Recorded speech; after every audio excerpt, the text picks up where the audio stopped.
Hello, good morning, students. Okay, today we are going to start the first lesson, that is the last lesson. Just see how funny this is. The first chapter is titled as the last lesson, isn't it? Okay, the last lesson, this was written by Alphonse Daudet. He was a French novelist and a short story writer. The last lesson is set in the days of the Franco-Prussian War, 1870 to 1871, in which France was defeated by Prussia, led by Bismarck. Prussia then consisted of what now are the nations of Germany, Poland, and parts of Austria. In this story, the French districts of Alsace and Lorraine have passed into Prussian hands. Read the story to find out what effect this had on life at school. So before we'll start the chapter, I'll tell you about this war which was going on between France and Prussia. Prussia at that time was a group of countries, the nations of Germany, Poland, and some parts of Austria. You can see a map which is given in this chapter, and this map shows, you can see the nations. Yes, this is the map. Here you can see France, Germany, and the two districts of France. This is Lorraine and Alsace. On the extreme right, you can see these two districts of Lorraine and Alsace. Okay, so these two districts went into the hands of Prussia. Is that clear? So there was a war between France and Prussia was then a group of countries, including Germany. And now Germany will rule the two districts of France. This is Lorraine and Alsace. Is that clear? Now, the last lesson.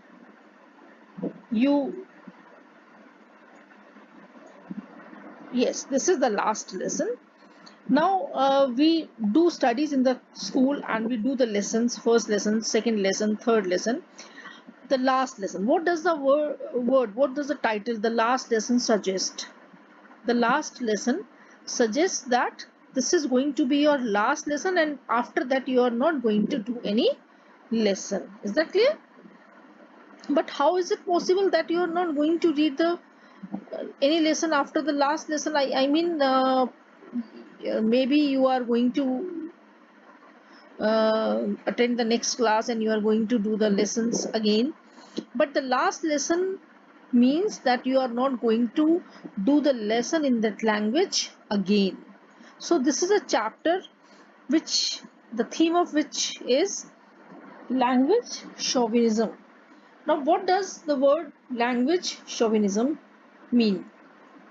Language or linguistic chauvinism. I'll tell you linguistic chauvinism. Linguistic chauvinism means the imposition of one language on others.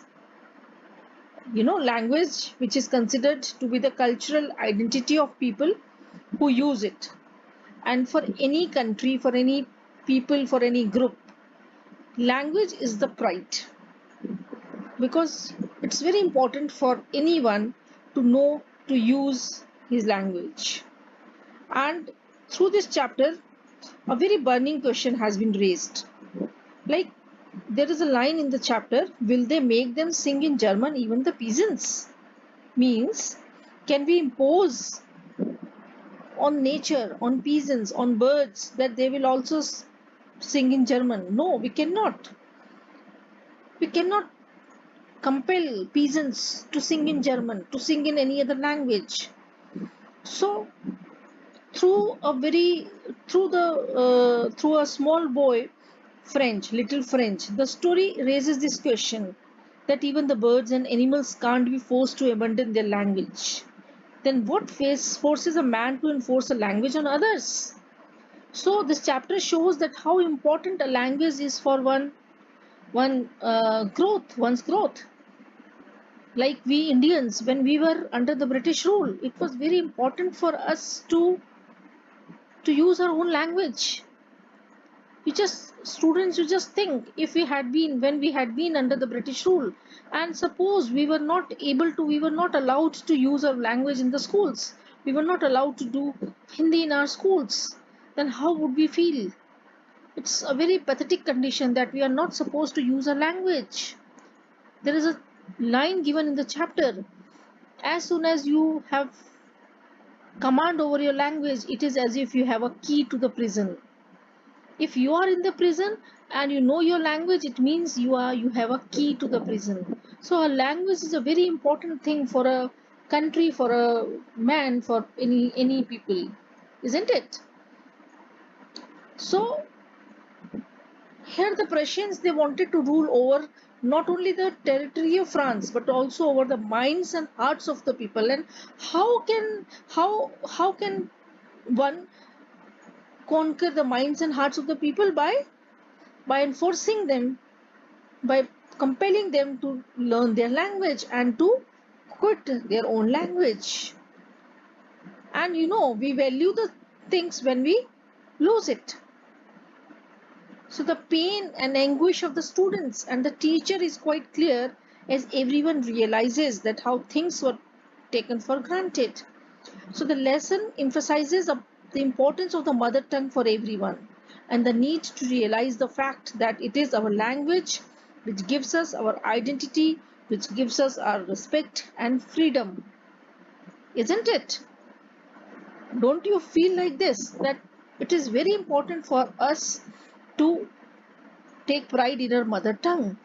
And suppose somebody asks you not to use your mother tongue anymore, not to write in your mother tongue, not to speak your mother tongue, how would you feel? As if you are imprisoned, as if somebody has captured you, somebody has captured your hearts, somebody has captured your spirit, isn't it?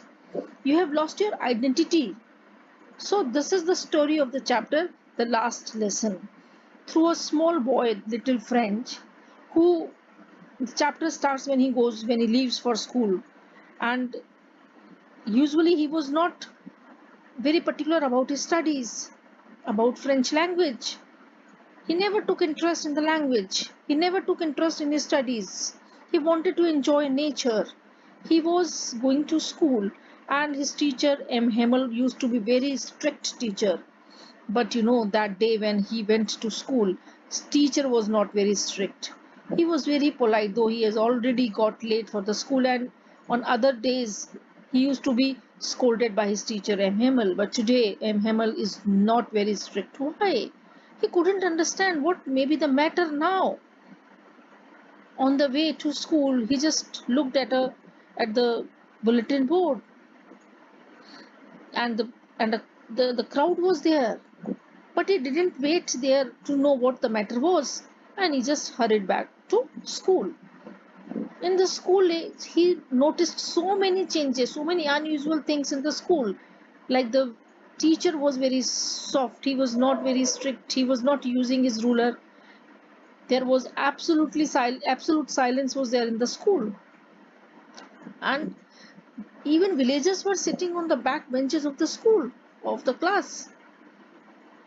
So when the teacher announced that he is going to give them the last lesson, the last French lesson, as these two districts, Alsace and Lorraine, had been passed into the Prussian hands. So an order had come that from tomorrow onwards, from the next day, they will not be allowed to do French in the schools. Now they will have to study German language. Now little French could understand the importance of language. He wanted to learn everything. He wanted to do this French language, and he only regretted, he only repented how foolish he had been that he had not taken the studies very serious. So the whole chapter describes this concept of language, how important a language is. Okay, thank you.